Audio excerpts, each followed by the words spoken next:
Pati po si Congressman Sandro Marcos, meron din pong pinapasok taon-taon. Noong 2023, may 9.636 billion pesos. Noong 2024, 20.174 billion pesos. At nitong 2025, 21.127 billion pesos.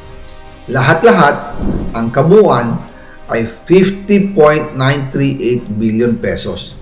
At bawat taon po, sa tuwing dumarating ang BICAM budget process, lagi po may utos si Congressman Sandro na ipasok ang mga proyekto niya.